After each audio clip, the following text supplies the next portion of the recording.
I like that, Medved. He's a reasoned thinker, much like Congressman Don Manzullo, a returning guest to the show. Hi, Congressman. Good morning. How are you doing this morning? I'm doing very well. Thanks for asking. I received your email yesterday, and right there the headline said 3 million more Americans out of work on the first anniversary of the failed stimulus bill. So I said 847 billion. It's actually 862 billion, which is down, some would say, the rat hole. So let's make you president here for the sake of our conversation. Welcome to the show, President Manzullo. Now, what do we do now? Shall we throw good money after bad? What can we do with the next almost $1 trillion? Well, the first thing to do is realize that government does not create jobs. Government can destroy jobs, such as cap and trade, which, if it passed, would have destroyed about 3 million jobs. The massive government-run health care, which, if passed, would have killed about 5 million jobs, and allowing the EPA to exercise jurisdiction over carbon emissions. So you can't have these job-killing bills and then threaten about raising taxes on everything, then turn right around and say, oh, I've been in office for 1 year, and now I'm going to concentrate on jobs. If I were the president, at the beginning I would have said, look, government cannot create jobs. We can create the environment in which jobs can grow. So out of that, we're going to have tax incentives that really work for small businessmen. So, for example, they could buy equipment as opposed to paying taxes, reducing the cost of health care through meaningful things such as tort reform and associated health plans to allow small businesses to join together. I get all that, Congressman, but okay, so we can use our last $1 trillion as an amazingly expensive teaching moment, but right now, how do you get people back to work on the job beginning at 7 and working right through till 5? All right, what the president has to do is send a message to the business community that he's not going to insist on cap and trade and not going to insist on government-run insurance because those are disincentives. Mm-hmm. The second of all is he can actually take and use money to restart the supply chains of manufacturing.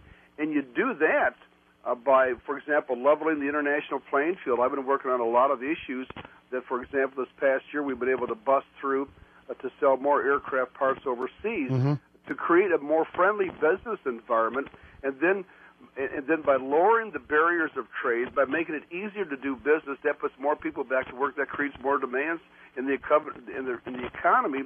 Literally lands on its own feet. Well, I think that's a great idea. Let me go take you back to the cap and trade thing and also the health care plan. Okay, they're dead. Can the president risk Can the president totally risk offending his far left constituency by saying, okay, we're going back to a starting point here, or is that a non-starter for him? Those bills are not dead. They passed the House. They're sitting over there in the Senate. The Senate's talking about, instead of using the traditional 60 votes, going back to the non-traditional majority votes because they lost control over 60 votes, and ramming through, for example, health care and cap and trade. I wouldn't put anything past the liberals who still insist upon having those bills done. He'd be crazy to do that, though. He'd get killed. Well, you know what? There's a philosophy out there that says, many people say that the Democrats are willing to lose their majority just to get through a massive social changes such as the health care bill, which would impact 1/6. But can't you revoke that? I mean, if they did that, people would be so incensed and so out of their minds, they'd lose all their power, and the next Congress could rescind that, couldn't they? It's very difficult. It's very, very difficult, John, to rescind a massive bill to redo 1/6 of the economy. I mean, even the stimulus bill that passed last year had a big provision in it that really set up national run health care. Congressman Don Manzullo joining us. How do you feel about Joe Biden saying yesterday, well, we never expected the stimulus package to work very quickly. It's supposed to be rolled out in phases. Are you buying that spin? Well, it sounds truthful. Joe, I've been around him for years. He says a lot. Once in a while, he lands upon a pearl, and that really makes sense. But the problem, John, is that only 5% of that stimulus bill was really aimed at job-creating infrastructure. Yeah, that's a problem. The rest was a vehicle for not creating social spending. Congressman, how much have we spent out of that $862 billion? How much has made it through the pipeline now? I think about a third. I mean, no one really knows because it's very hard to figure out where the money's going. I mean, there's some outrageous things such as $390,000 to study the relationship between malt liquor and marijuana use. I would say I could tell you right now for $5 they're connected. It is. 100 people got paid $45 a day by the University of New York at Buffalo to sop up $390,000. That's why people are upset. I know. Well, is there any way of turning the spigot down on the last two-thirds of this then, or is that already... Well, there is.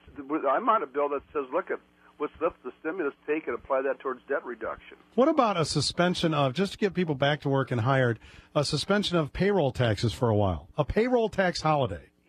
I'm looking at anything that will get the people back to work.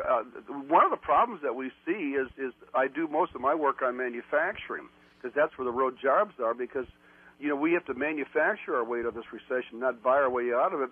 I see manufacturers that, in fact, I'm going to be visiting one in an hour today, a food processor that has orders, desperately needs to add on to its facility, can add a lot of employees, but because of the harsh federal regulations on lending, simply can't get a loan. Is there any way, and I sound like a crazy for saying this, but is there any way to somewhat guarantee that our stimulus tax dollars stay in America and go to American companies? Well, if the present Buy American laws were followed, there still would be plenty of American demand to fulfill those products. I mean, I was at a expo this past weekend, looking at those plastic drinking cups. I thought Expo went out of business. Go ahead. I'm sorry. Well, no, I mean this was Expo in Marengo. It's gotcha. A town meeting that has a town facility that has all kinds of booths, and I found there's an insulated plastic cup still made in America. Wow, it's amazing. I mean, I don't know if I'm wearing one stitch of clothing that's made in America. I'm ashamed to say. Well, there are hats. There are a lot of things that are still made in America. But what we have to do is we have to sit down, take a look at what's the thing that government can do to get people back to work. Mm-hmm. And it's not that hard if you take a look at, well, for example, I came up with something called the American Jobs Agenda. It puts together a bunch of pieces. We should have real tax incentives, reduce the cost of health care, reduce energy costs, level the international playing field, and export more. And I've spent a lot of time on enhancing American exports. In fact, this whole past Congress we worked on a bipartisan basis to do that. Yeah, I've seen that. I think I commend you for that. I think that's a great issue for you, and I appreciate your concern on that particular issue. Congressman, our remaining moments, what's the update on Thompson, which sits in your district? Do you think now that with the Obama administration saying, okay, we're not going to try these guys in Lower Manhattan, is it a foregone conclusion they're coming here? Well, people were laughing at me and actually calling me names such as fearmonger, etc. I apologize for that. No, not you. Not you. But until Christmas Day. Yeah, I know. People realized, I call them spy agencies for lack of a better name, all 16 of them simply are not coordinated, that the man got through the process, and Brennan is under tremendous pressure from Democrats and Republicans to resign because he instead of working hard on the issue, he writes an op-ed that says terrorists are not 100 feet tall. They are 100 feet tall when they're looking into the top towers of the twin in New York City. Yeah. Why would you say something like that? No, because he's a buffoon. Well, it's because they're trying to politicize everything, and there are a lot of good people that are left in our intelligence agencies. But to sit there and to try to politicize everything and to try to respond by saying that Americans are overdoing their fear, for lack of a better words, of terrorism, that's not the right message to send. Congressman, we'll have to leave it at that for this morning. Thanks so much for your time and continue good work. Thank you. Don Manzullo, Congressman, Illinois here. 7:20.